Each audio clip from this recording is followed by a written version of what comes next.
ketika gue udah nyampe di sana, yang ada di otak gue itu bang, waktu itu gue pikir budgetnya itu tuh pas sama gue nginep di hotel.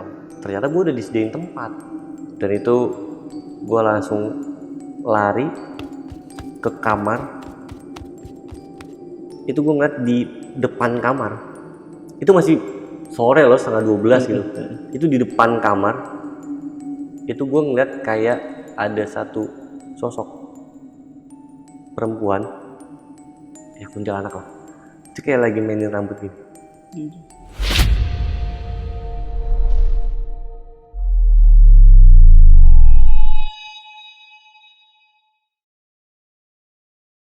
Halo semuanya, kembali lagi di Lentar Malam bareng gue Jamal. Hari ini kita kedatangan narasumber yang punya pengalaman horor ketika dia ini tinggal di sebuah mes di tempat pekerjaannya. Dan kebetulan juga kita udah lama banget gak ngangkat kisah mistis atau kisah horor dari sebuah mes karyawan. Nah, menurut kesaksian dari narasumber kita kali ini, ada satu kejadian yang terus berulang-ulang yang terjadi setiap hari, di mana ada suara nyinden dari sosok perempuan yang selalu terdengar setiap lewat tengah malam. Lalu apalagi yang sebenarnya terjadi di mes karyawan ini? Apakah sosok perempuan ini nyinden doang atau dia nyinden sambil joget? Ya udah, kita cari tahu aja di Saksi Misteri by Lentera Malam.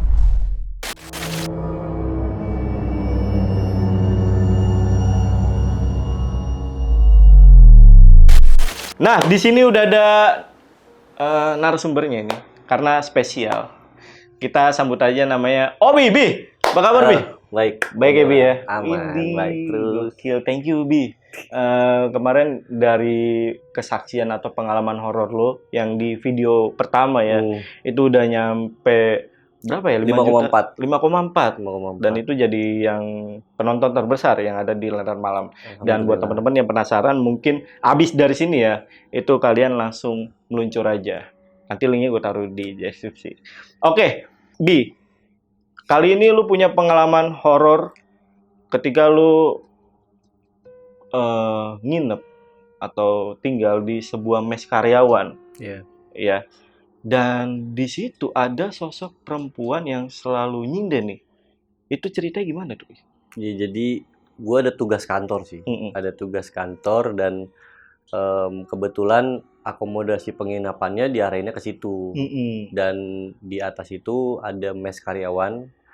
Dan di mes karyawan itu tuh ada 4 kamar, Oke. 3 kamar yang keisi, termasuk kamar yang bakal gue isi itu di nomor pertama. Yang kosong itu di nomor 4. Jadi kamar keempat itu yang kosong, dan tanda-tanda untuk kemunculan sosok yang suka nyinden itu biasanya di atas jam 12, setengah 1, jam 1. Biasanya diawalin sama bau bangke.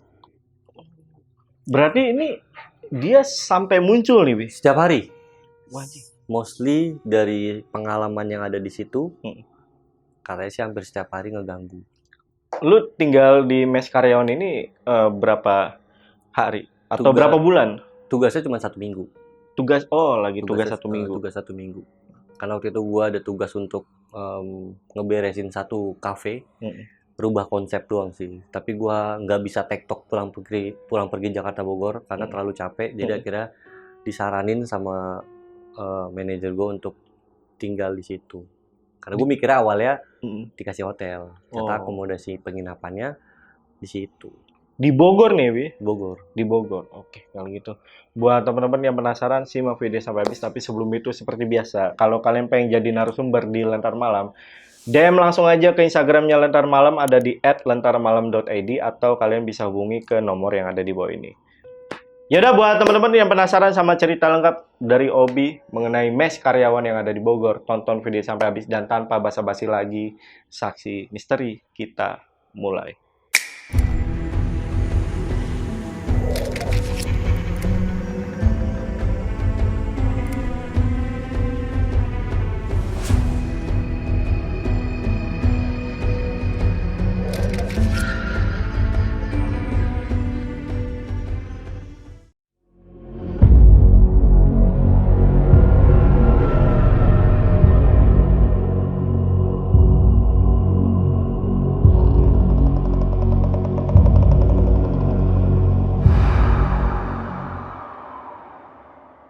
Oke, jadi ceritanya tuh ini terjadi di tahun 2022.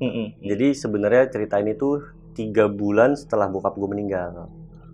Gitu. Jadi waktu pada saat gue baru balik dari ngerantau, gue cuma bertahan 1 bulan sama bokap gue. Akhirnya bokap gue meninggal, dan di situ kan posisinya gue masih ngedrop kan. Maksudnya untuk kayak mau ngelamar kerja atau nyari kerjaan itu gue masih yang kayak nanti dulu gitu. Karena masih ke bawah dukanya lah gitu loh, masih ke bawah dukanya. Dan terus mungkin juga nyokap gue ngelihat kayaknya udah kelamaan nih ini anak di rumah terus gitu. Dan akhirnya ditawarin lah gue kerja sama nyokap gue. Tawarin kerja, nyokap gue bilang kayak, "Dek, mau kerjaan nggak? Kamu mau sampai kapan kayak gini terus?" Terus habis itu ya gue mikir kayak, ya setelah nggak ada bokap gue, hidup akan terus berjalan kan. Iya, gitu loh, benar-benar. akan terus berjalan, dan gue akan terus berjuang karena ada sisa satu orang tua yang harus gue nafkahin, yang harus gue perjuangin dan gue bikin bahagia lah gitu. Akhirnya di situ gue nurunin ego untuk kayak ya udah mau deh mah gitu. Sedrop itu emang lu ya? Sedrop itu. Iya sih. Karena gue tipikal orang yang nggak begitu apa ya, kayak terlalu menyesal banget dengan apa yang udah terjadi gitu. Cuman setelah bokap gue meninggal itu, gue ngerasain bener-bener penyesalan terbesar gue gitu. Karena kan gue sempet ninggalin bokap kan, dan bokap kan sakit keras waktu itu, dan gue malah ngerantau. Jadi berasa banget gitu loh. Akhirnya di situ gue nurunin ego untuk ya udah kira mau nurutin nyokap buat kerja di tempat yang direkomendasikan. Dan terus waktu itu sempat nanya juga kayak emang bagiannya apa kayak gitu. Mama sih nggak begitu nanya detail deh, cuman nanti kamu pas interview tanya aja di sana kebutuhannya apa. Dan akhirnya ketika gue datang ke tempat kerjaan di sana, jadi sistem kantor di sana kayak rumahan. Gitu. Tapi ada bagian office-nya juga kan. Dan itu bidangnya F&B. Gitu. Dan akhirnya ketika interview, bekas gue dibaca, pengalamannya segala macam. Terus di situ kemampuan paling yang dimiliki itu apa? Terus ya gue bilang pengalaman dan kemampuan yang paling sering tuh di dunia digital, di sosial media. Dan akhirnya di situ jadilah gue sebagai konten kreator di situ. Menarik. Gitu. Menarik. Jadi konten kreator, kerjaan gue di situ kayak bikin video makanan, terus ngefoto-fotoin produk-produk yang ada di sana, makanan, kue basah dan lain-lain kayak gitu kan. Awalnya tuh di 1 bulan pertama kerjaan gue itu, jadi di sosial media sebagai konten kreator. Lama-lama ngerambat jadi admin, gitu. Ngerambat jadi admin, gue yang balas-balasin orderan kalau ada yang mesen kue atau mesen cateringan dan lain-lain, sampai akhirnya jadilah sebagai marketing. Jadi macam-macam tuh. Akhirnya di 2 bulan pertama itu kerjaan gue banyak gitu loh. Jadi satu badan tuh beberapa bidang gitu kan. Akhirnya ya udah, karena di situ rekomendasi dari nyokap, dan di situ juga gue nggak aneh-aneh gitu loh, kerjanya bener dan pada puas hasil editan dan foto dari yang gue bikin. Dan di situ juga jalan juga kan, produknya mereka juga kejual banyak. Ya udah, akhirnya di situ dimasuk di bulan ketiga, bosnya tuh datang ke situ, dan gue itu posisinya baru selesai nganter orderan, nganter makanan lah, nganter pesanan. Pas nyampe, nah manajer gue ini langsung bilang ke gue kayak, "Mas Robi itu dicariin sama ibu, ibu mau ngobrol gitu." "Oh, ibu di mana?" "Itu di kantor." "Oh yaudah." Akhirnya masuk terus ngobrol-ngobrol. Bos gue tuh cuman bilang kayak, "Saya ada kafe di kantor saya di daerah Jakarta Selatan, di lantai 4. Coba deh kamu cek ke sana. Kalau menurut kamu harus ada yang diubah, kamu ubah aja nggak apa-apa. Dengan konsep yang ada di kepala kamu," dia bilang kayak gitu. Jadi apa yang ada di otak kamu tuangin di situ. Nanti saya kasih budget, kamu beliin apa yang perlu kamu beli aja. Kayak gitu. Intinya gue dikasih kepercayaan untuk ngerombak kafe itulah, karena banyak dari karyawan dia di sana. Kafe itu tuh jarang ada yang, maksudnya sampai ada orang yang nyaman untuk meeting. Padahal sebenarnya kafenya tuh ya lumayan cozy gitu tempatnya, cuman memang suasananya aja agak kurang gitu kan. Habis itu ya gue dikasih kepercayaan itu, gue juga research sana sini kafe-kafe yang cozy untuk orang meeting dan segala macem. Akhirnya gue tuangin di situ. Gue cuma dikasih waktu 3 hari waktu itu. Dikasih budget, dikasih waktu 3 hari. Ya alhamdulillah beres gitu. Alhamdulillah beres kafe itu, dan impact-nya juga lumayan. Jadi banyak karyawannya dia itu kalau meeting jadinya di atas. Karena kan waktu itu terkendalanya karena kebanyakan lebih banyak space untuk yang yang smoking kan. Tapi gue bikin untuk yang smokingnya itu, yang gue bikin lebih kecil space-nya, lebih banyak space yang ber AC-nya. Jadi nyaman kan untuk orang meeting. Dan akhirnya di situ ya alhamdulillah beliau suka. Baru di challenge kedua. Jadi setelah beberapa hari kemudian itu si bos datang lagi ke kantor, dan kebetulan itu gue baru kelar syuting konten promo di sana. Terus dipanggil lagi, dia bilang saya kemarin habis makan di daerah sini dan kayaknya saya tertarik, saya punya kafe di daerah Bogor, kamu saya kasih kesempatan kedua kalinya, coba buktiin ke saya kamu bisa nggak rubah konsep kafe saya yang di sana jadi konsepnya di Jepangan. Challenge baru dong buat gua gitu. Sampai akhirnya gue terima. Terus gue bilang kapan saya harus berangkat gitu. Dia datang itu hari Jumat. Dia datang hari Jumat kan. Hari Jumat setelah sholat Jumat dan setelah syuting, gue syuting promo. Terus beliau baru datang. Habis itu baru dikasih waktu itu gue cuma 2 hari untuk izin ke orang tua, karena kan dia tahu juga kondisi gue kan gitu loh. Dia tahu kondisi gue cuma tinggal sama nyokap gitu loh, dan cuma berdua. Dan gue pikir waktunya tuh sama 3 hari kayak gue waktu itu beresin kafenya dia kayak yang di Jaksel. Ternyata di situ dia minta waktu 1 minggu gitu. Jadi gue 1 minggu itu gue harus fokus rubah konsep kafenya dia dari kafe tongkrongan jadi yang kayak konsep Jepang gitu. Terus dia kasih gue gambaran segala macem. Ya akhirnya gue di situ ngerti lah kemauannya dia tuh seperti apa. Dan abis itu gue dikasih budget, terus dikasih waktu juga untuk ngobrol sama nyokap diizinin atau tidaknya. Dan akhirnya di situ ketika hari Sabtu gue bilang, oke Bu, saya ready. Kapan saya harus berangkat? Kalau bisa Senin gitu. Kalau bisa kamu Senin udah berangkat ke sana. Nanti mobil operasional nanti udah saya sediain, e-tol dan segala macam udah saya sediain. Kamu tinggal berangkat aja dan urus semuanya. Nanti kamu tektokan sama si ini ya, selaku supervisor di sana kayak gitu. Oh ya udah baik. Dan singkat cerita, hari Senin itu tiba, gue berangkat dari kantor. Itu berangkat sekitar jam 10 pagi. Berangkat jam 10 pagi dari Jakarta, terus ke Bogor. Nyampe di sana itu sekitar jam 12 lewat lah, setengah 1. Gue nyampe di sana, terus ngobrol. Karena kan orang sana mungkin udah di briefing duluan kan. Jadi pada saat gue datang udah tahu gue siapa gitu loh. Dan ketika gue udah nyampe di sana, yang ada di otak gue itu Bang, waktu itu gue pikir budgetnya itu tuh pas sama gue nginep di hotel. Jadi gue mikirnya gue di situ pulang pergi dari kafe ke hotel gitu. Ternyata gue udah disediain tempat. Gitu. Ternyata gue udah disediain tempat. Jadi awalnya gue kan nggak nanya kan. Gue baru nanya itu setelah sholat maghrib. Gue nanya ke ke si Putri selaku SPV di sana. Gue bilang sama si Putri, Put, ini saya harus cabut duluan ya karena saya harus check-in hotel buat nginep gitu. Terus dia bilang, Mas nggak perlu check-in hotel. Ibu ini, manajer gue ini, bukan yang bu bos gue kan, manajer gue ini bilang ke si Putri bahwa gue udah disediain tempat gitu. Akhirnya si Putri bilang, Mas, si ibu bilangnya Mas udah disediain tempat kok gitu. Oh, udah disediain hotel? Iya, tapi bukan hotel Mas Robi gitu. Terus di mana? Ada di belakang sini gitu. Di belakang kafe ada tempat les gitulah. Tempat les itu dia sistemnya tuh kayak ruko gitu. Kayak ruko 4 lantai gitu. Udah disediain kok di tempat di belakang kafe. Oh iya, di mana? Ini akhirnya dikasih lihat kan, ditunjukin ini di sini nanti Mas Robi tinggalnya sementara di atas ya, lantai 4 gitu. ini kan tempat les. Iya, tapi di atasnya ada kamar kok, karena ada beberapa guru yang tinggal di situ juga. Oh, ya udahlah.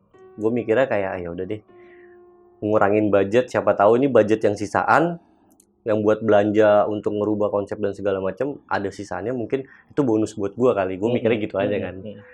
Dan ternyata enggak gitu.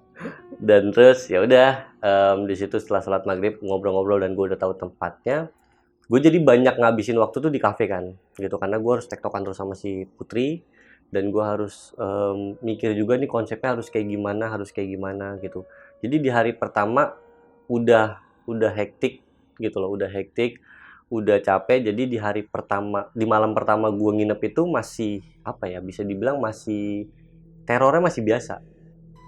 Langsung ada Langsung kayak ada. gitu, tapi Langsung ada. kayak gimana tuh ceritanya? Ceritain aja nggak apa-apa. Jadi apa namanya? Ini kan tempat les ini kan ruko 4 lantai. Jadi lantai 1, lantai 2, lantai 3 itu untuk belajar atau tempat ya private dan lain-lain gitu kan, anak-anak SMP, SMA gitu. Dan lantai 4-nya itu ada rooftop, tempat cuci, dapur, sama ada 4 kamar. Dan di situ memang ada gurunya juga. Jadi ada 2 guru yang ngerantau. Gitu loh, ada 2 guru yang ngerantau yang tinggal di situ. Tapi Sabtu Minggu mereka pada pulang ke kampungnya. Gitu. Jadi gue kelar kerjaan itu, ngurus kerjaan untuk nyatat-nyatatin apa aja yang harus dibeli buat besok dan apa yang harus dirubah setnya itu, gue baru kelar itu sekitar jam 11:30 malam gitu. 11:30 malam, dan di situ gue termasuk orang yang megang kunci juga pada akhirannya gitu. Karena gue orang terakhir yang ada di kafe itu, karena mereka jam operasional itu kafe itu tutupnya jam 10. Akhirnya gue baru kelar jam 11:30 malam, dan di situ gue langsung naik ke atas gitu. Naik ke atas untuk istirahat lah. Tapi waktu itu masih ada si Putri sih sebenarnya gitu, masih ada si Putri, karena dia yang bakalan nemuin gue sama 2 guru itu. Gitu. Cuman dia nggak lagi di situ, nggak lagi di kafe, dia lagi di luar gitu. Jadi ketika gue udah beres, gue udah kunci kafe tersebut, terus gue telepon si Putri. Nah, habis itu Putri baru datang, baru nganterin gue ke atas. Dan itu pas masuk itu emang udah gelap. Gitu. Jadi itu tempat les itu, karena kan 3 lantai dipakai, itu kan cuman operasional dari pagi sampai sore jam 5. Setelah dari itu udah sepi kan, nggak ada lagi, karena nggak ada les malam tuh, nggak ada. Jadi udah gelap aja gitu, dan tangganya itu tuh tangga yang muter gitu. Tangga yang muter. Oh, di sini nyebutnya tangga kuntilanak. Tangga muter itu. Karena ada di sini. Oh iya. Ada muter, tangga kuntilanak. Iya, tangga kuntilanak lah. Jadi aneh aja. Sistemnya tangga kuntilanak lah. Terus di sana juga rukonya tuh yang ruko kaca gitu loh. Ruko kaca, jadi dari dalam itu kita bisa ngeliat luar, tapi dari luar itu nggak bisa ngeliat ke dalam. Gitu. Terus habis itu ya udah naik ke atas, ketemu 1 guru gitu, namanya Mas Yadi sama Mas Putra. Nah, Mas Yadi ini dia orang Bogor juga sebenarnya. Dia orang Bogor juga, cuman memang agak jauh dari tempatnya dia ke rumahnya. Nah, yang satu ini Mas Putra ini dia orang Cirebon. Gitu. Jadi rantau kan, dan pulang itu emang benar-benar seminggu sekali. Kalau Mas Yadi mut-mutan aja. Kalau dia lagi mau pulang ya dia pulang. Kalau dia lagi mau nginep di situ ya dia tinggal di situ. Tapi dia juga kebanyakan bajunya dia ada di situ semua. Gitu.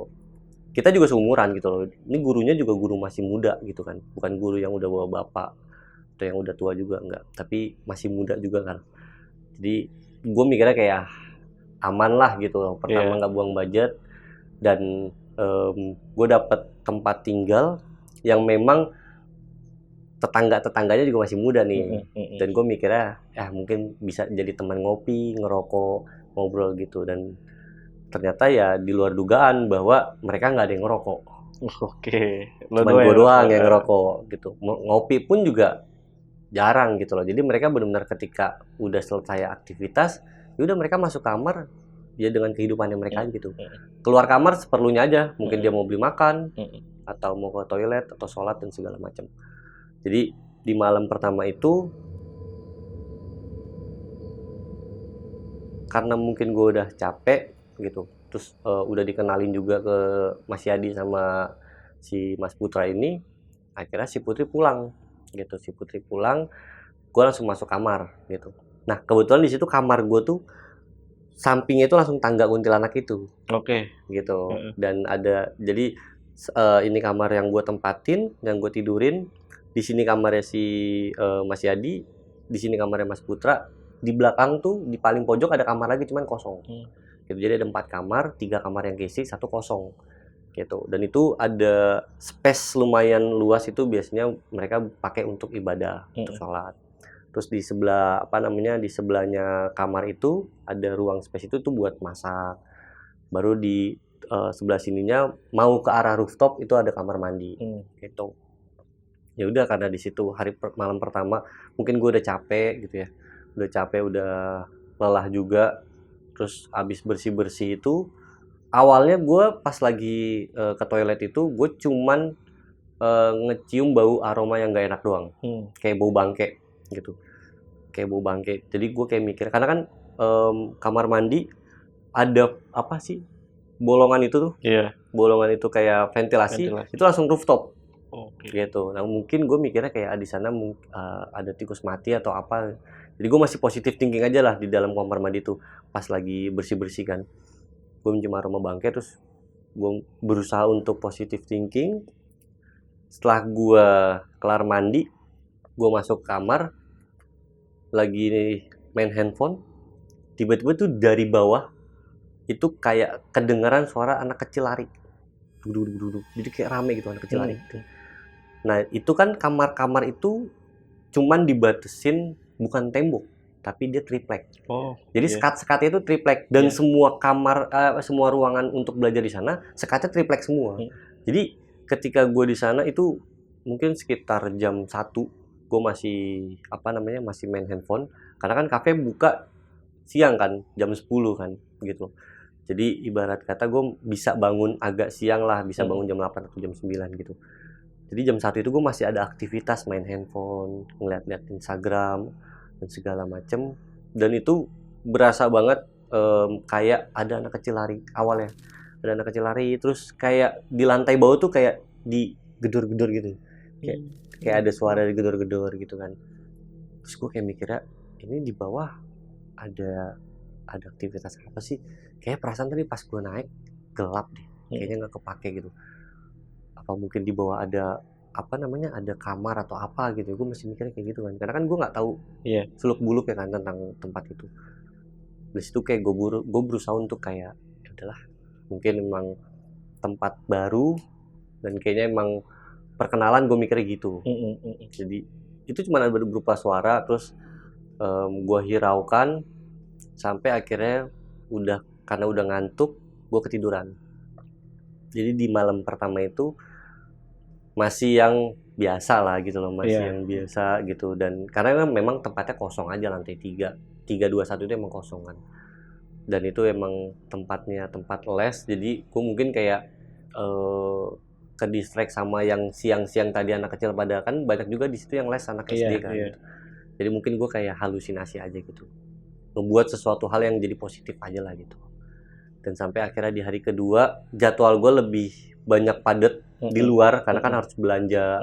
Terus juga di sana gue survei ke beberapa tempat atau rumah-rumah makan yang Jepang juga, untuk test food gitu kan. Jadi gue ngajak karyawan gue di sana, termasuk chefnya juga, untuk nyari tahu gitu loh kelebihan dari Cafe ini tuh makanannya apa gitu. Dan itu baru balik jam 12. Malam kedua nih ya? Malam kedua. Jadi di malam kedua itu gue baru balik jam 12. Itu baru selesai nganterin mereka. Jadi mayoritas karyawan gue di sana itu rata-rata orang Bogor juga, gitu loh, orang-orang sana juga. Dan terakhir gue nganterin si Putri, yang rekanan kerja gue di sana, yang SPV di sana. Jadi gue nyampe di sana itu udah malam lah, sekitar jam 12-an gue nyampe di sana. Terus parkirin mobil, langsung naik ke atas. Terus habis itu ketika gue nyampe di atas, kayak biasa rutinitasnya bersih-bersih. Tapi di malam itu gue nggak mencium aroma tidak sedap, nggak mencium aroma bangke lah.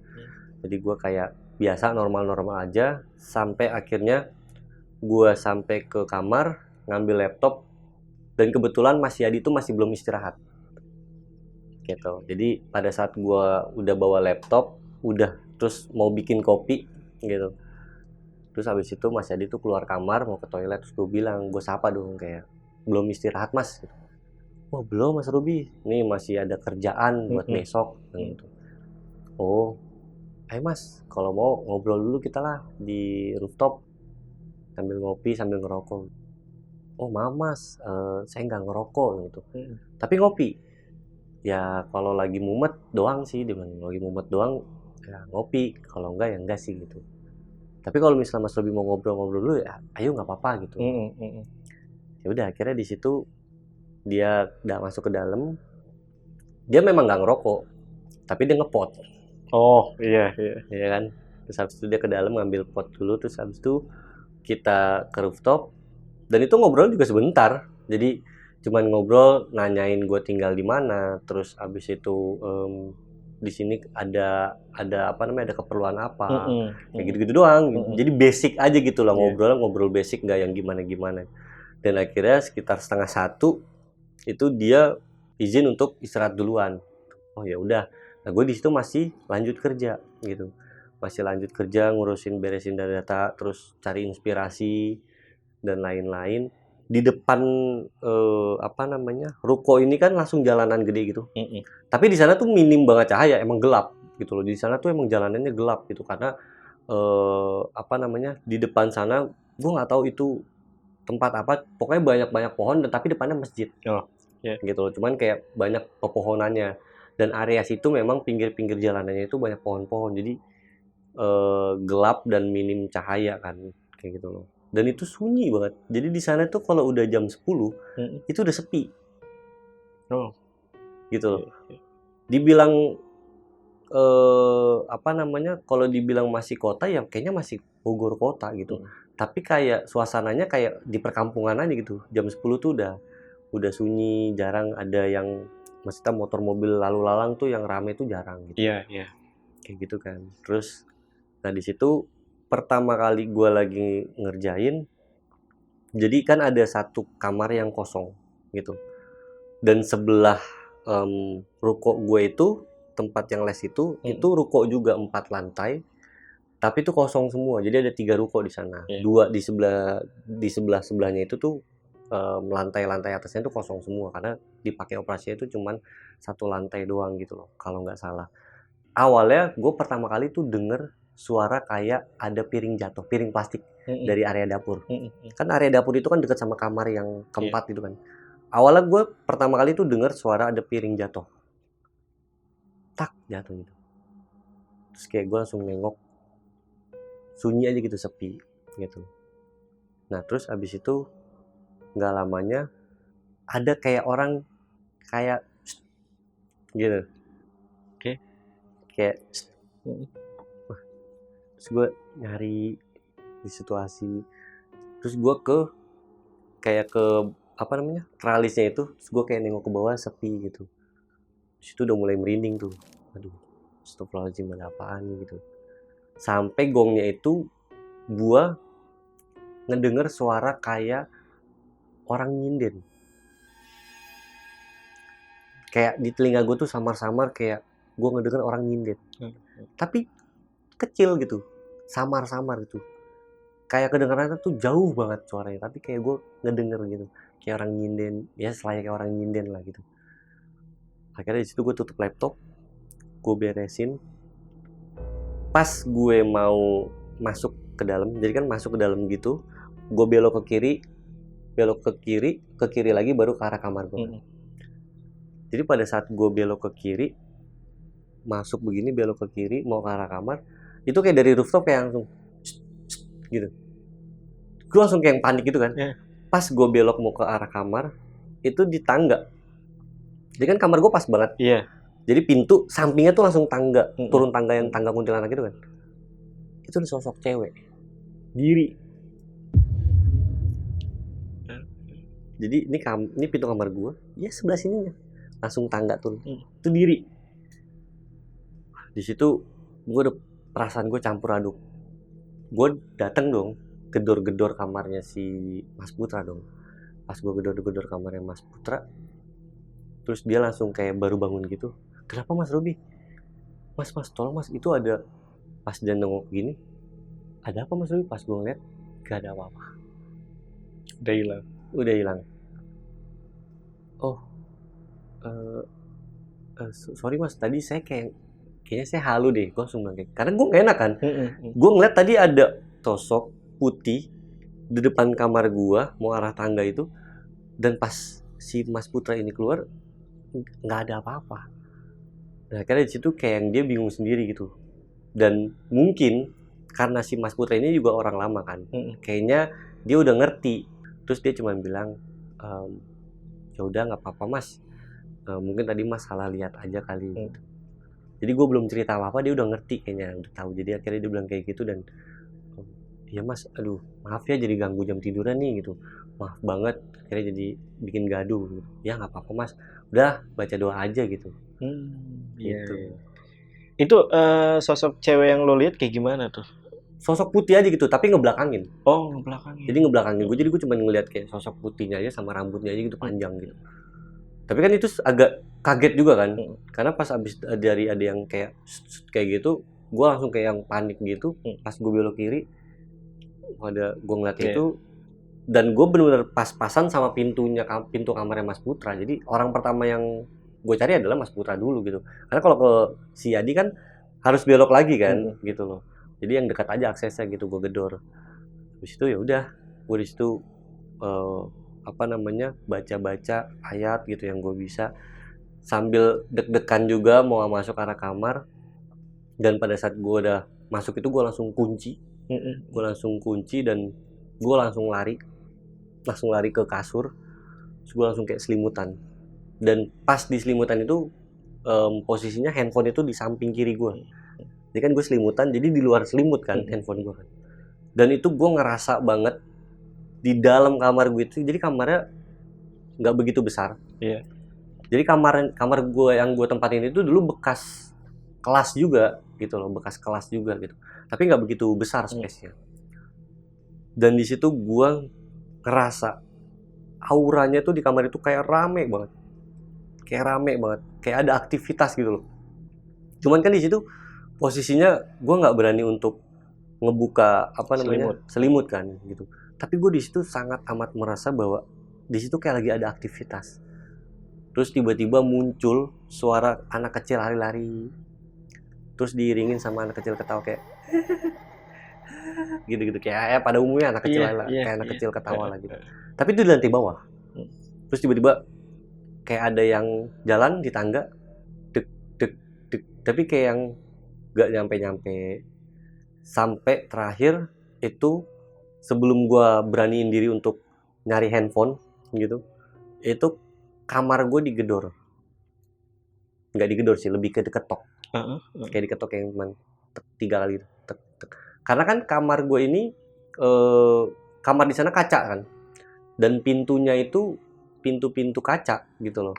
Pintu kaca yang dari dari dalam itu bisa kelihatan keluar. Dia kayak ditempelin garskin gitu loh. Kayak tempelin garskin, tau kan lo? Tapi itu cuma setengah doang gitu, setengahnya lagi bisa kelihatan. Dan itu juga nyambung ke pintu. Jadi cuma setengah pintu, setengah iniannya doang, space untuk yang digarskin kayak gitulah pokoknya. Jadi pada saat itu ketika udah diketok, gue udah makin panik kan. Karena gue nggak mikirnya ini nggak mungkin Mas Yadi atau Mas Putra gitu loh. Nggak mungkin ini orang berdua gitu. Mereka kan besok pagi harus ngajar gitu loh. Nggak mungkin mereka jam itu tuh sekitar udah lebih dari jam 1. Kayak lebih dari jam 1, jam 2-an lah gitu. Dan terus di situ gue udah bingung harus ngapain. Mau paksa tidur tetap ngerasa takut. Karena bener-bener kayak suara anak kecil lari tuh nggak berhenti-berhenti. Sampai berhentinya itu pas gue dan dapet handphone, gue setel ayat kursi di YouTube. Makin kesini baru makin pudar. Ketika suaranya udah perlahan-lahan hilang, baru bisa tidur. Berarti lu nggak sempet ngecek yang ketok pintu tuh ya? Nggak, Oke. belum sempat ngecek. Jadi gue udah Takutan. takut duluan kan, Mm-mm. gitu. Terus akhirnya tidur, bangun jam setengah sepuluh. Habis itu ya udah kayak biasa, mandi, terus gue turun duluan. Jadi kafe udah gue buka duluan. Sebelum gue kerja itu, gue kayak diem dulu kayak, aduh, ini tempat apa sih sebenarnya. Gue kayak mempertanyakan dalam hati itu, ini tempat apa sih gitu. Kok ada aja gitu loh Iya. gangguannya. Dan habis itu kayak gue mau nanya ke security, kan security-nya setiap ini ganti. Jadi malam beda, pagi beda gitu Iya, loh. iya. Habis itu gue pengen ada rasa kayak pengen nyari tahu gitu. Ini tuh sebenarnya kenapa? Ini sebenarnya ada apa? Terus tempat ini tuh dulunya apa? Gue pengen ada rasa penasaran nanya kayak gitu. Cuman gue kayak nggak mau ngebuka aja gitu kan. Jadi udahlah nggak usah lah. Gue kayak mikirnya positifnya adalah ya udahlah, kayaknya di setiap tempat kayaknya emang ada aja gitu. Apalagi kan ini tempat les. Kalaupun gue mendengar sesuatu hal yang kayak begitu, kayaknya udah deh lumrah aja gitu kan. Iya. Kayak gitu. Jadi ya udah gue balik fokus kerja. Dan ya kayak biasa gitu, belanja sana sini, aktivitas kayak biasa. Terus pulang tetap juga ya baru beres itu tetap malam gitu. Dan cuman waktu di malam ketiga ini gue agak sedikit lebih cepet lah pulangnya gitu, nggak yang malam-malam banget karena gue nggak ada aktivitas keluar. Jadi waktu itu ada aktivitas keluar, cuman nggak yang sampai malam kayak hari pertama. Kalau hari pertama kan memang gue test food kemana-mana gitu, nyari tahu tentang kafe-kafe Jepang yang ada di daerah sana gitu. Nah ini gue cuman belanja doang, dan baru beres itu ya sekitar jam 10 gitu. Jadi ketika mereka pulang, gue pun juga udah lagi prepare pulang gitu kan. Nah jadi pada saat gue udah balik itu, mereka udah pada balik, si Putri udah pulang juga. Terus gue ini ngobrol sama security. Nah abis itu gue iseng nanya, Pak, ruko di sini tuh keisi berapa lantai sih? Kalau yang sebelah ini? Oh kalau yang di tengah ini mah kalau tidak salah keisi 2 lantai.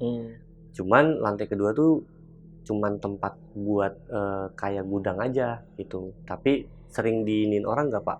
Lalu lalang itu. Ya sering, kalau mau ambil barang pasti ke atas, ngecek atas. Atau mau masukin barang pasti ke atas gitu. Kalau yang sebelahnya Pak, oh kalau itu cuman 1 lantai doang Mas. Jadi 3 lantai ke atasnya itu kosong gitu. Oh, kalau ini Pak, kalau yang tempat les ini itu di lantai 3 tuh ada kamar juga sini Pak buat tempat nginep gitu kayak yang di lantai 4 gitu. Enggak ada Mas, kalau di lantai 3 mah ya kelas aja gitu.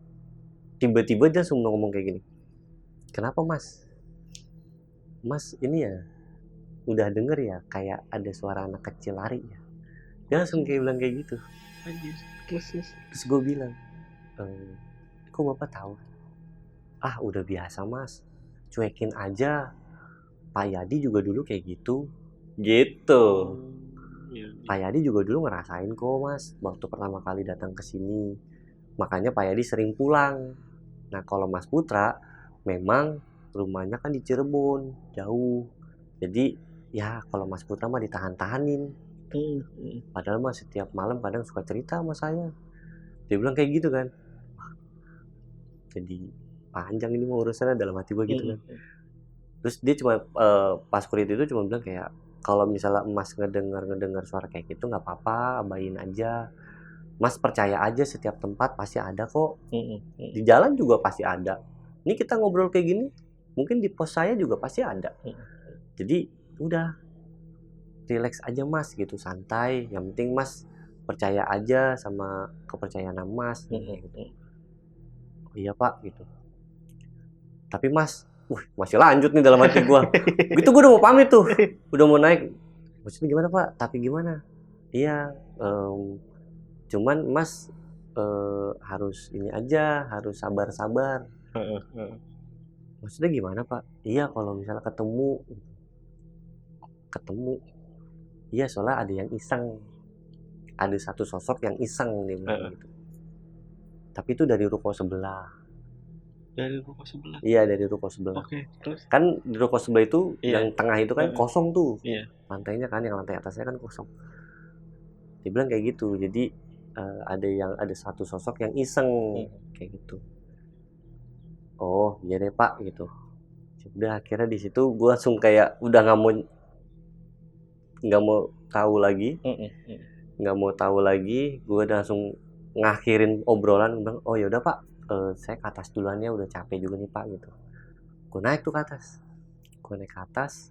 itu kan masih sekitar 10:30 kan, masih sore lah bahasanya gitu kalau di Jakarta. Gue kalau di situ emang udah sepi, udah sunyi kan.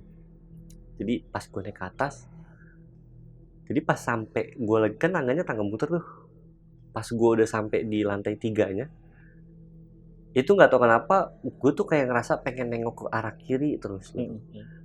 Dan akhirnya pada saat salahnya gue adalah gue maksa untuk ngeliat gitu, nurutin. Pas gue nengok ke kiri, itu kan dia lorong terus kelas gitu kan, sistemnya kan. Jadi pada saat pada saat gue lagi bener-bener nengok ke kiri, itu gue ngeliat kayak ada satu sosok anak kecil. Kayak gue ngeliat ada satu sosok anak kecil, dia langsung kayak lari terus masuk ke dalam kelas itu, langsung kayak ngebanting pintu, nggak pakai apa-apa, gue langsung lari ke atas, lari ke kamar. Terus habis itu nggak lama gue langsung istighfar, nggak pakai lama langsung buka YouTube setel ayat kursi. Gue buka laptop sambil kayak gemeteran kan, dan itu kan tapi kalau misalnya di tembok yang sekat di sini itu tembok aja gitu loh, tembok jadi ketutup, yang kebuka tuh cuman inian kacanya aja gitu, tembok yang kaca sebelah sini sama yang pintunya gitu, sebelah sini tuh temboknya tembok biasa gitu kan. Itu udah gemeteran, dan kebetulan di situ gue tiba-tiba mules. Akhirnya di situ gue mikir kayak, aduh, gue turutin gak ya mulesnya, misalnya gue BAB-in gak ya. Dan akhirnya ya udahlah, karena gue mikirnya di situ udah gue setel YouTube aja deh gitu. Cuman kan gue baru sadar ya bahwa di kamar mandi kan nggak boleh setel. Iya kan? Iya dong. Nggak boleh setel ayat-ayat apapun kan gitu loh. Jadi pada saat gue udah kayak udah deh, gue pupin aja lah, gue BAB-in aja. Tapi dari gue jalan dari kamar ke toilet itu gue masih tetap ngelantunin ayat kursi itu, masih gue setel gitu. Dan itu posisinya 2 orang di situ masih belum tidur gitu. Kayaknya sih dia denger gue mungkin kayak gimana karena dia pasti ngedenger gue setel ayat kursi itu kan gitu. Dan akhirnya pada saat gue nyampe toilet, gue tersadar bahwa nggak boleh nih bawain lantunan ini tuh atau setel lantunan ayat-ayat itu ke dalam toilet. Gue ganti musik, gue buka platform musik, gue setel musik kenceng-kenceng. Pas gue lagi BAB, habis itu udah kelar, gue lanjut bersih-bersih dong. Pas lagi buka pakai sabun muka, itu gue ngerasa kayak di belakang itu kayak ada orang. Karena kan kita berasa ya kalau misalnya dalam satu ruangan di belakang ada orang, itu kayak kita ngerasa kan, ada aura orang lah di belakangnya. Itu gue ngerasa banget, karena yang bikin gue rasa kayak ada orang yang nafas di leher gue gitu. Kayak ada hembunan nafas yang hangat gitu loh. Dan itu gue lagi pakai sabun muka, jadi gue mau nyari handphone pun susah kan. Jadi gue kayak cerita apaan nih ya Allah, mau istighfar tapi dalam kamar mandi gitu kan. Udah nggak pakai, gue basuh begini doang, terus gue bilas. Pas gue bilas itu gue nyium aroma bangke. Dan abis itu gue langsung langsung ngambil handphone, udah buru-buru. Itu sekitar 11:30-an. Sekitar 11:30-an, gue buka pintu. Jadi buka pintu kamar mandi tuh kelihatan kamarnya Mas Putra sama kamar yang paling pojok. Jadi pada saat gue udah nyium bau bangke, itu gue langsung bersih-bersih cepet, basuh muka cepet, bilas muka cepet. Pas gue buka pintu, itu gue ngeliat di depan kamar, itu masih sore loh, 11:30 gitu.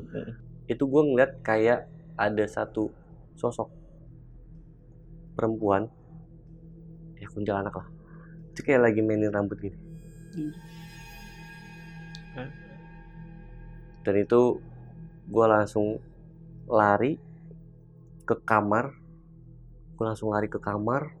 masuk, gue langsung selimutan, masih pakai handuk gitu, langsung kayak selimutan, dan itu langsung nggak pakai lama, digedor, diketok lagi, tuk tuk tuk tuk tuk tuk, dan itu nggak berhenti terus, tuk tuk tuk tuk tuk tuk tuk tuk tuk.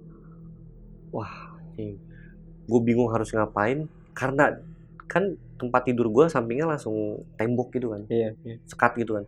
Gue langsung kayak ngetok ke ngetok tempatnya Mas Yadi. Gue ketok, Mas Yadi, wah, kok nggak ada suara jawaban kan. Minimal dia jawab lah gitu, atau enggak dia tiba-tiba langsung masuk kamar. Ini nggak ada jawaban apa-apa, Mas Yadi, tapi itu masih tetap diketok, tok. Dan balik lagi, aura kayak aktivitas di sana tuh kayak rame gitu. Dan di situ gue juga ngedenger dengan jelas anak kecil ketawa, kayak deket banget, kayak dia tuh ketawa kayak di samping gitu. Ya layak anak kecil gitulah, ketawa kayak di samping gue. Wah, di situ makin nggak karuan kan, makin takut. Gue gedor. Akhirnya di situ pas gue beraniin diri untuk gue buka gitu, dan gue pengen tahu situasinya gimana, karena kan rame banget kan. Gue ngerasanya tuh situasi di kamar itu kayak ada aktivitas gitu. Pas gue buka pun gak ada orang, tapi ada sosok di depan kamar gue. Di depan kasur atau di depan? Di depan kamar gue, depan pintu. Depan pintu. Terus abis itu gak lamanya gue langsung telepon temen gue. Nggak ada yang ngangkat. Terus gue telepon Putri, nggak diangkat juga. Dan itu gue posisinya nelpon itu sambil selimutan gitu, sambil tutupan gitu.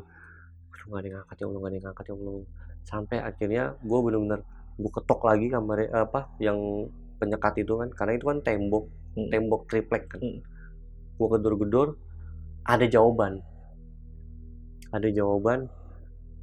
kenapa Mas gitu, ada apa gitu. Mas, tolong Mas, ke kamar saya Mas. Oh iya Mas, ya sebentar Mas. Akhirnya Mas Yadi ke kamar gue.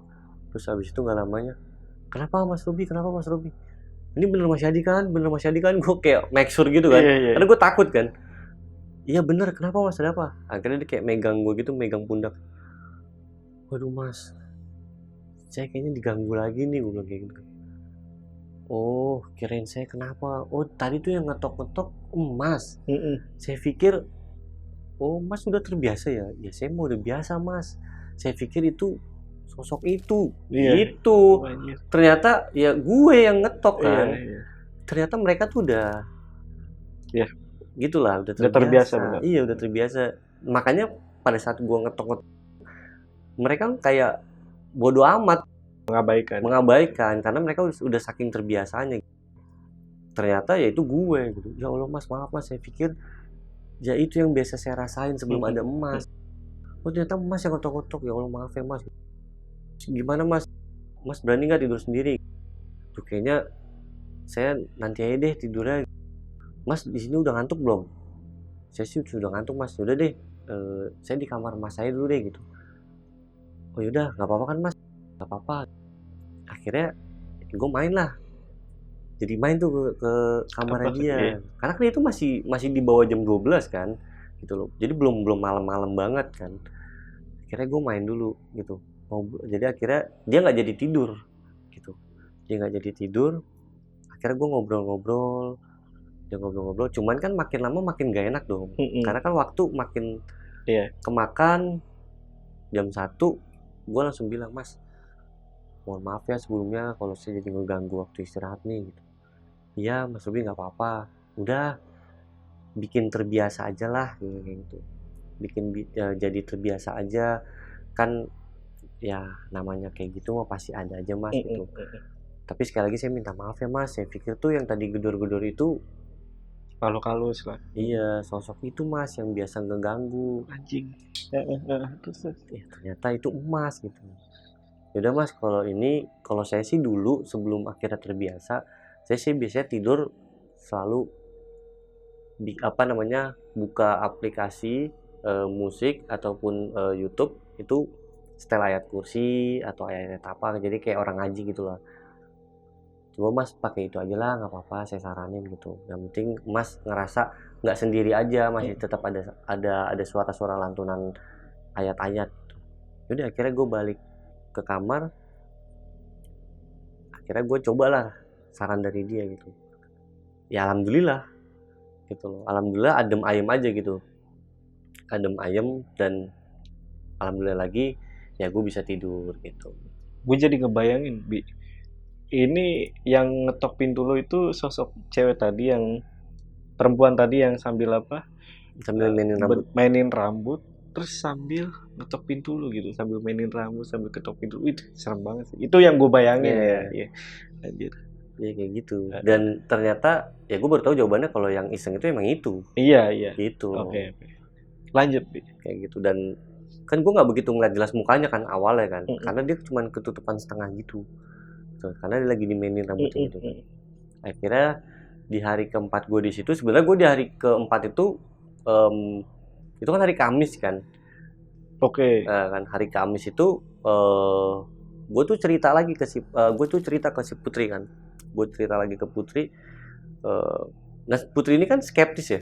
Maksudnya dia nggak begitu begitu percaya sama hal-hal yang kayak gitu kan gitu.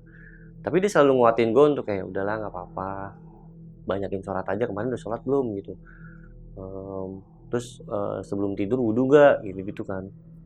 Belum sih, ya mungkin itu kali salah satunya gitu kan. Ya udah nanti malam kalau mau istirahat wudu dulu, kalau emang belum sholat dulu lah gitu.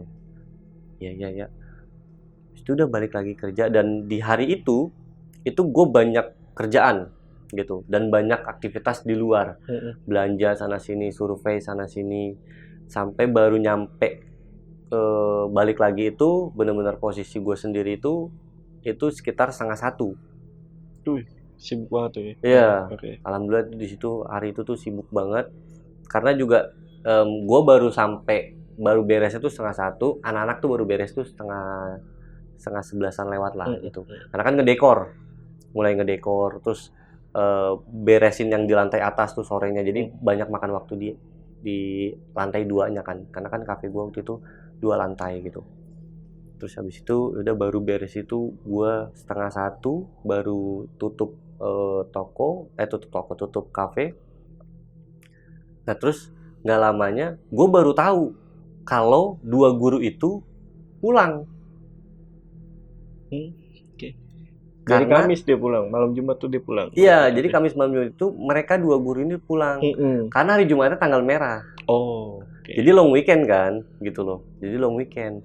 Nah, terus kan di situ kalau misalnya gua mau mau pulang, gue selalu dibukain pintu. Kalau gue udah terlalu malam, gue selalu dibukain pintu sama security itu kan. Gitu.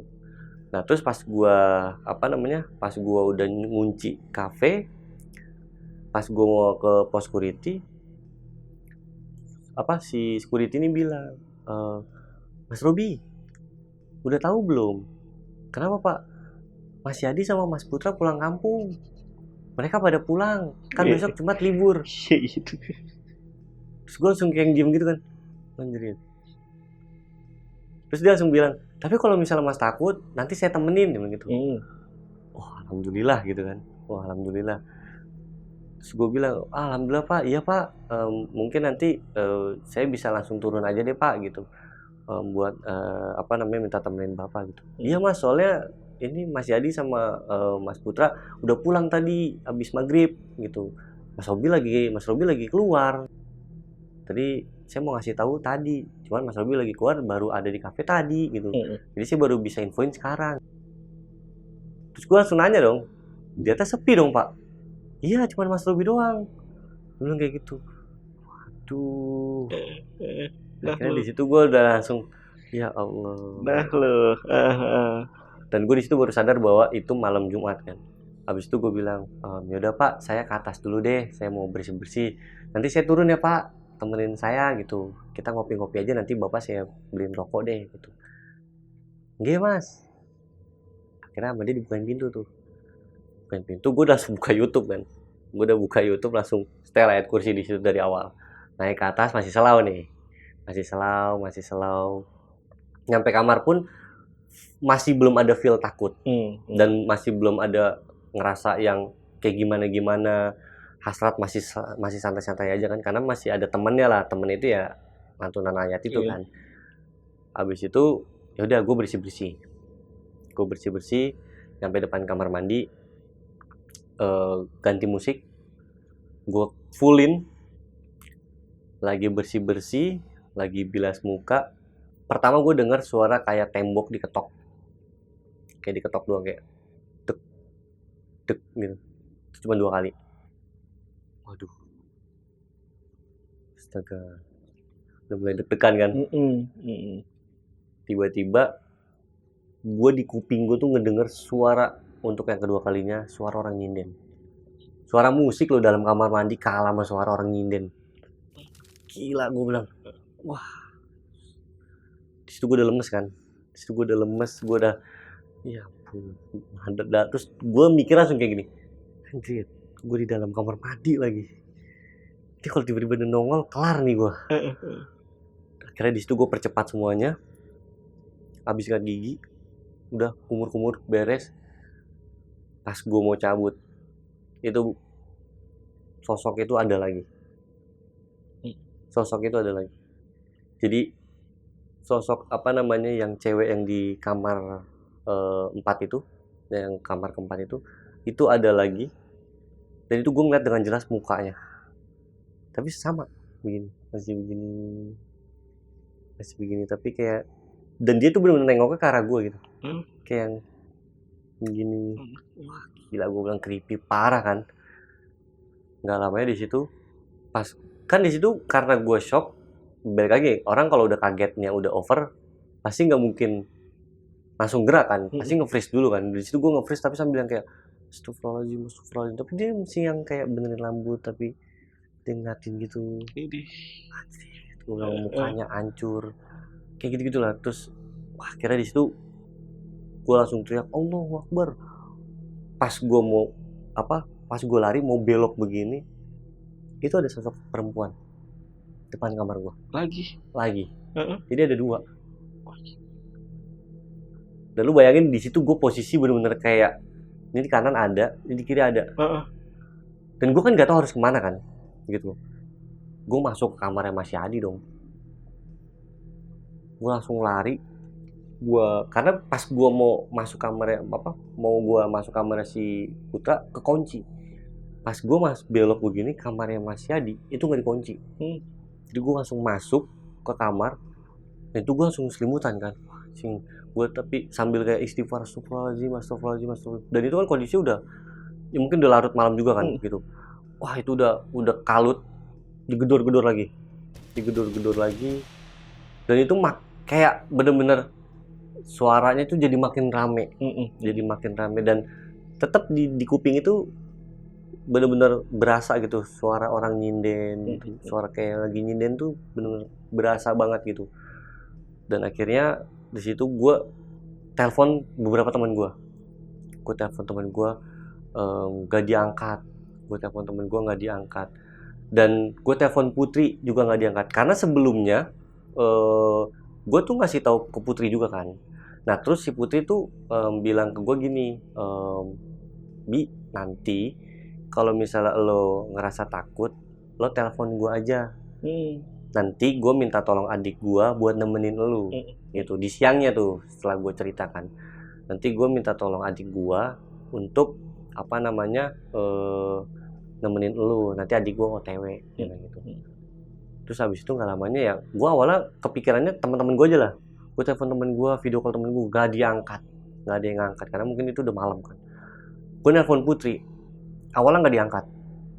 Gue telepon lagi, baru diangkat. Terus gue bilang, Put, tolong Put. Kenapa diganggu lagi? Iya Put, adek lu mana? Gue bilang kayak gitu kan. Terus dia langsung bilang kayak, sorry ya Bi, adik gue nginep di rumah temennya, jadi nggak bisa nemenin lu.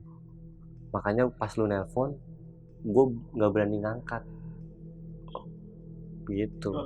Jadi pas gue telepon pertama kan nggak diangkat karena dia takut. Dan dia nggak cerita ke gue dan nggak ngomong ke gue kalau adiknya nggak jadi nemenin gue gitu loh. Ya elah Put, harusnya lu bilang lah. Gue udah kondisinya udah nggak tahu nih gue harus ngapain nih. Lu emang nggak denger apa kayak suara diketok-ketok gini? Sumpah gue nggak denger apa-apa. Sampai itu posisinya gue low speaker. Dia nggak denger apa-apa, tapi gue ngerasa itu masih diketok gitu loh. Kan kaca kan, diketok-ketok itu kan kedengeran kan gitu loh. Dan di telepon itu kan pasti suaranya bergema, apalagi itu di ruangan itu cuman gue doang gitu. Dan akhirnya makin lama makin nggak ada solusi, gue telepon lah temen gue.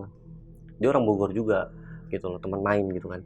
Gue telepon temen gue, alhamdulillahnya dia respon, dia ngangkat. Jadi pertama kali gue langsung nelpon, dia langsung ngangkat.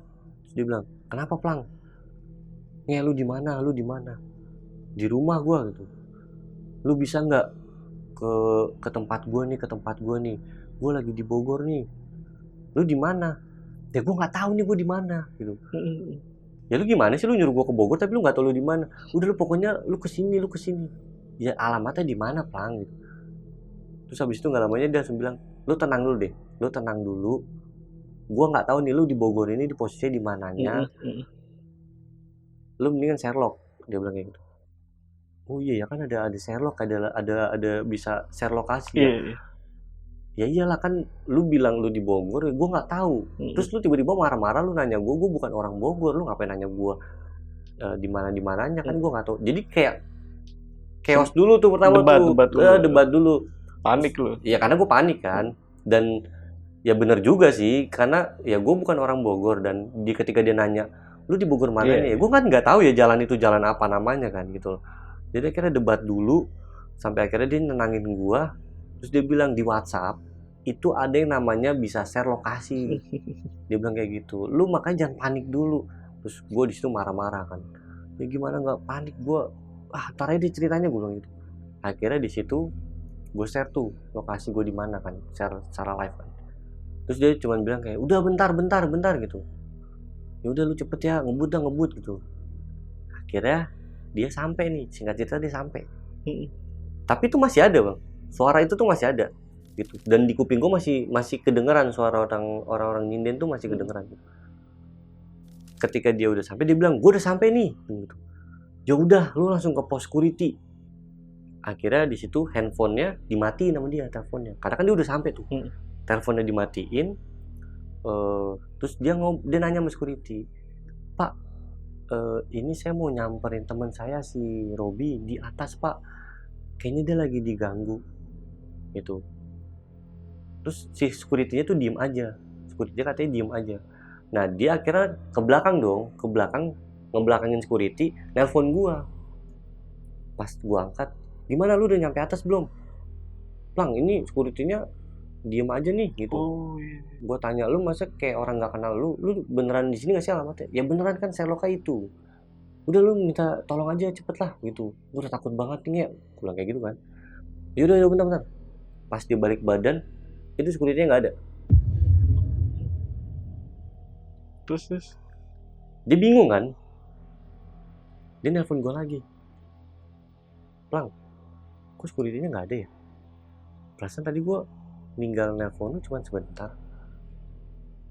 Coba lu cek di pos. Pas dia jalan ke pos, security lagi tidur.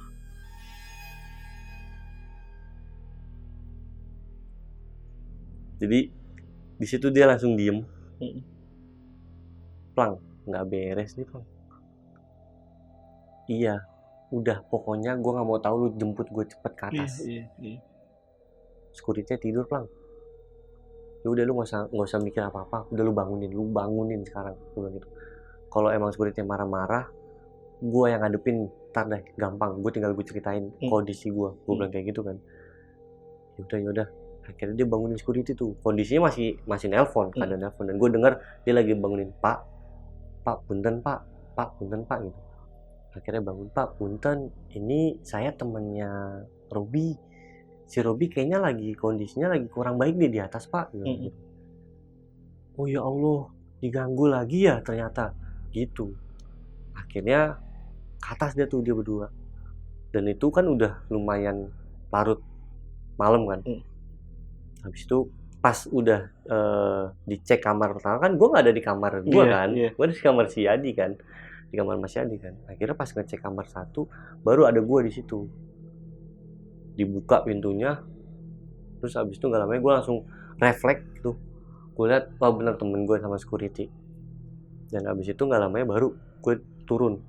Tapi sebelum turun gue ke kamar gue dulu, gue ngambil handphone, kunci mobil dan lain-lain lah, dompet segala macam. Akhirnya gue turun, terus baru tuh gue ditenangin sama security. Mas nggak apa-apa mas nggak apa-apa. Nggak pak, alhamdulillah nggak apa-apa pak gitu. Cuman ya udah mas, nggak apa-apa, udah anggap aja itu perkenalan lagi. Ya Allah pak, perkenalan mas sampai 2 kali pak gitu.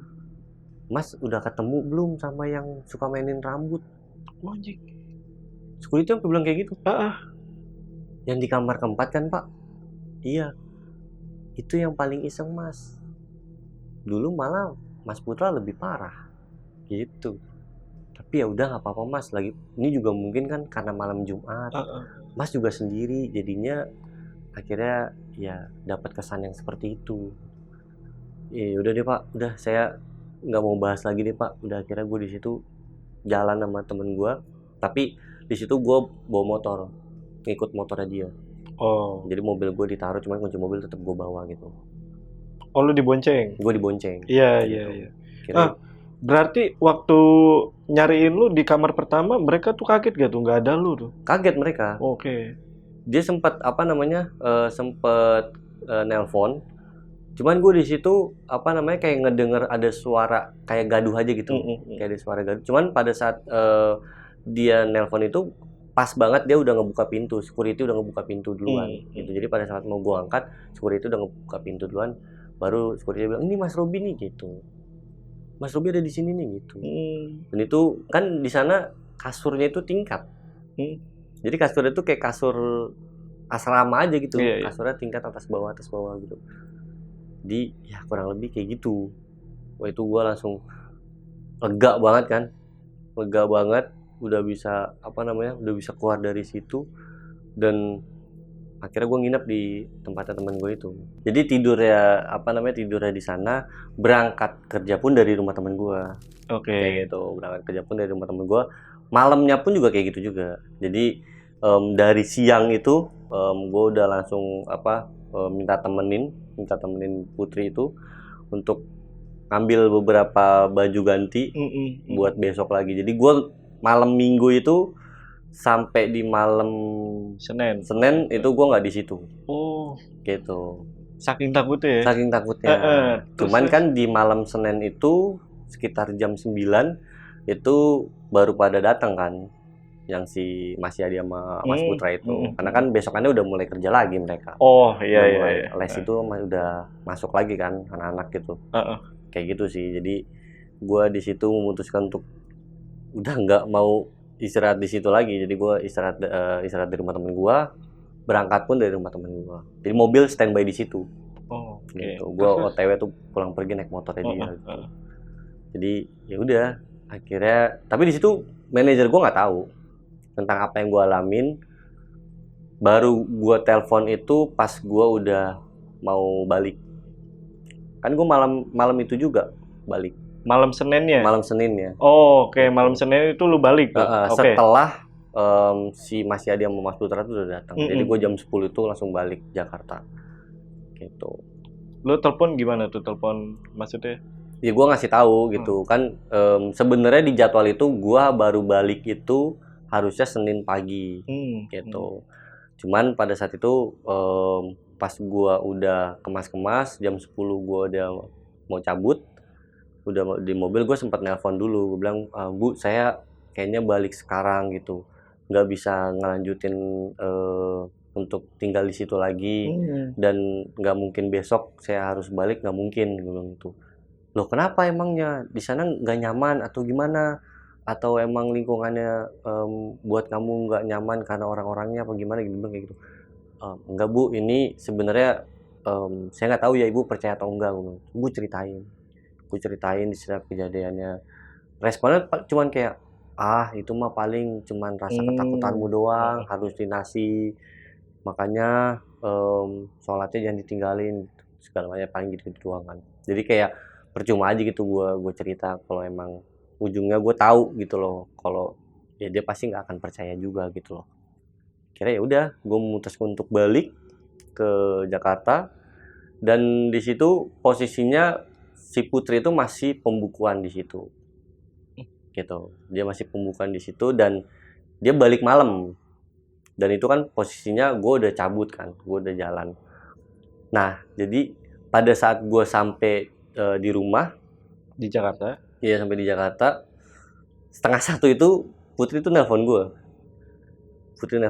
Dia bilang, Bi tahu gak gitu, kenapa? Ternyata apa yang kamu alamin bener ya? Dia bilang kayak gitu. Maksudnya gimana? Ternyata gue ngelihat sosok wanita yang di tangga yang lo cerita ke gue. Sumpah demi apa lu lihat?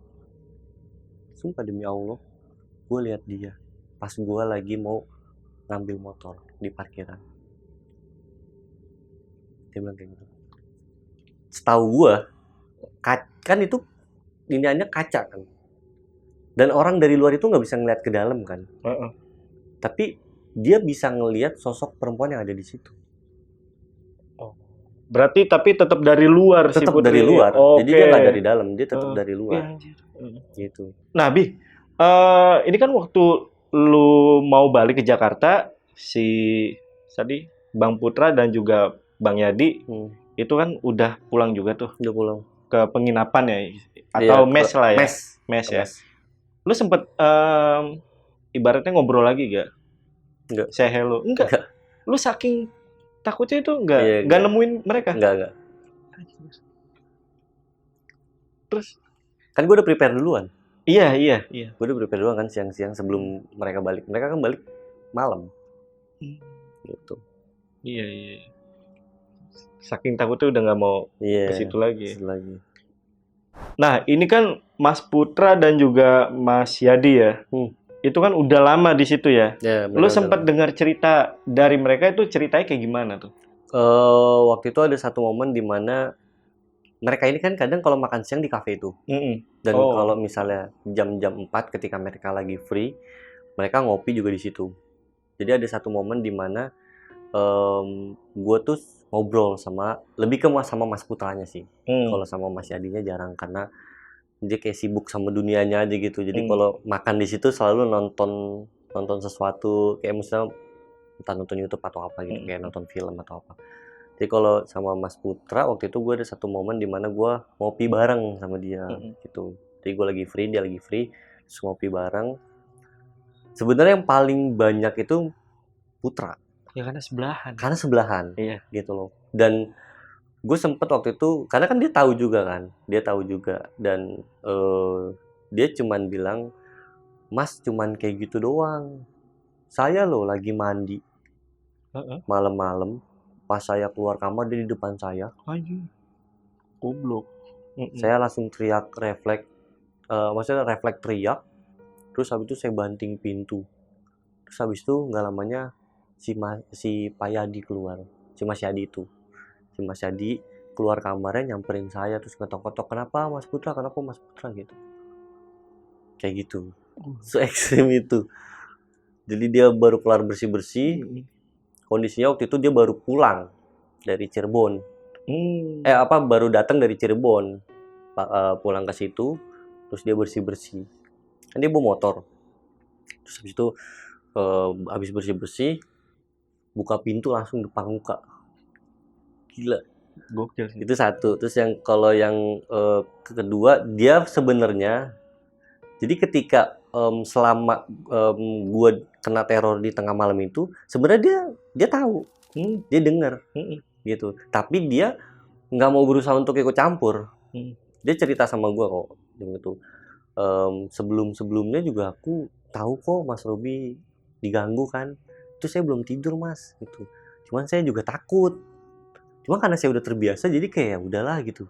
Saya cuma mikirnya kayak ya biar Mas Robi ngerasain lah apa yang kita rasain gitu. Terus gue langsung kayak yang gila, kok bisa Mas berpikir kayak gitu. Iya. Abis mau gimana?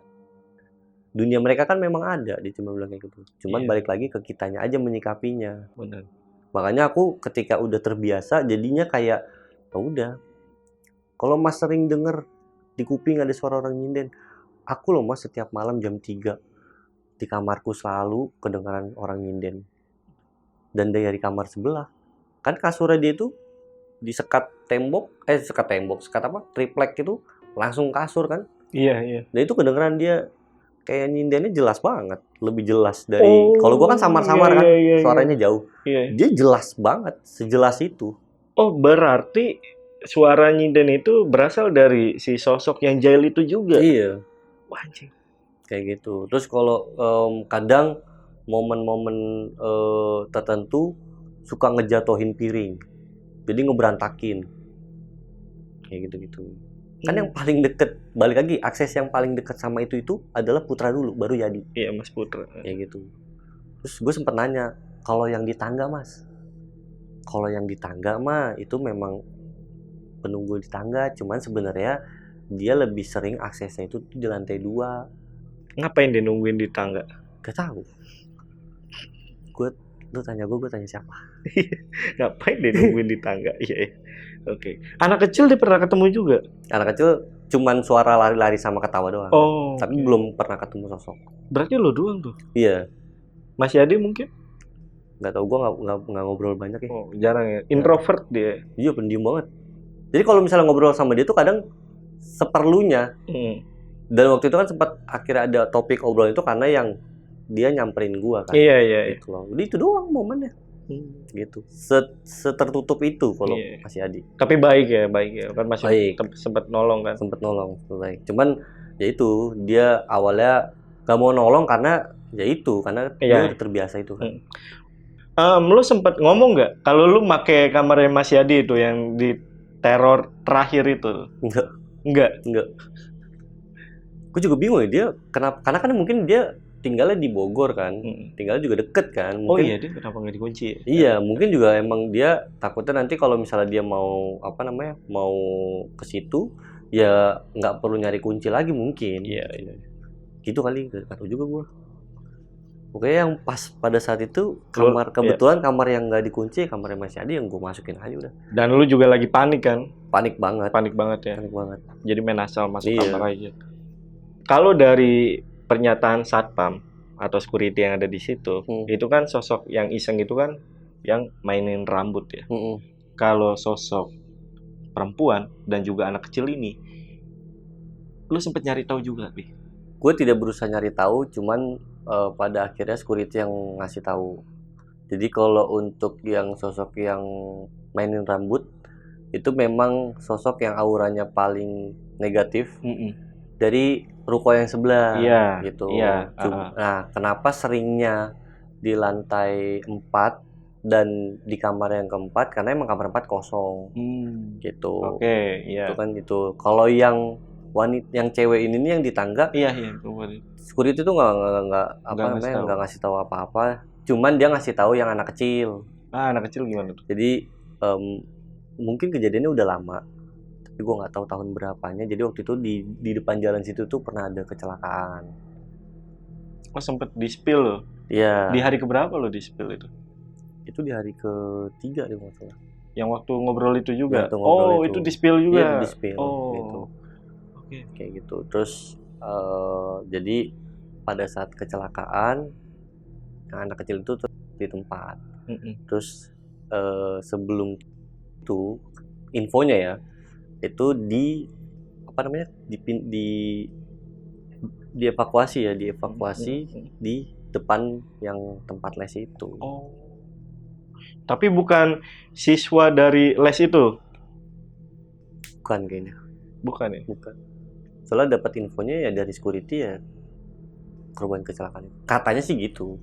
Lu cuma Soalnya perawakannya di security yang pertama kan di situ katanya udah beberapa ganti security.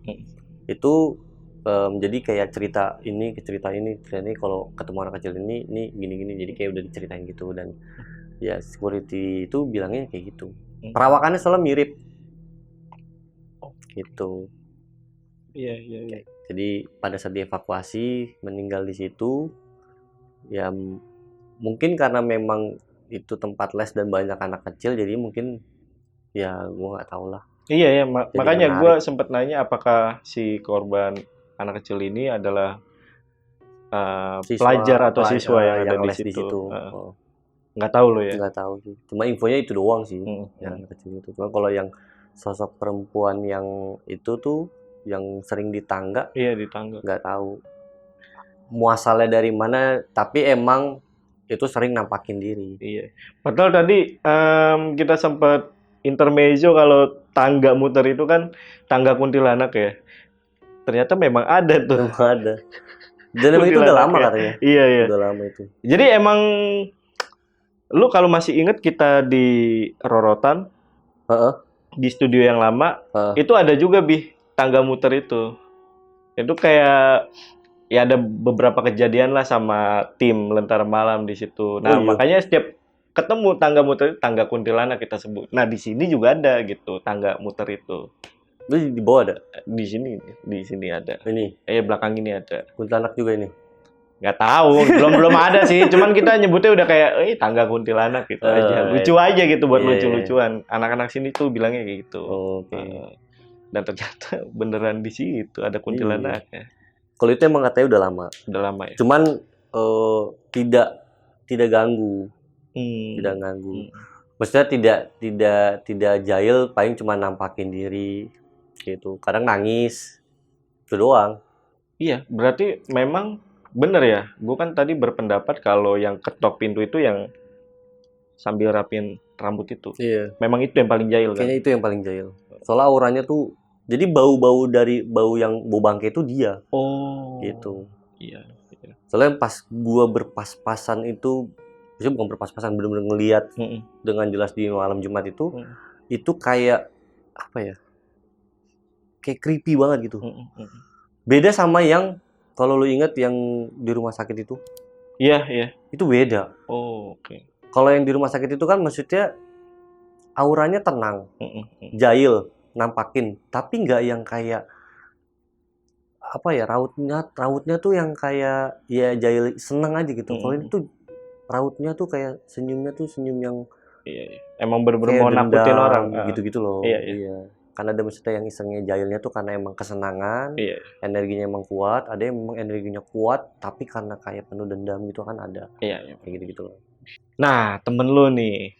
Temen lu kan pada saat itu juga secara nggak langsung ngalamin juga tuh. Yang security gaib lah ya. Itu kata temen lu gimana tuh perasaannya tuh?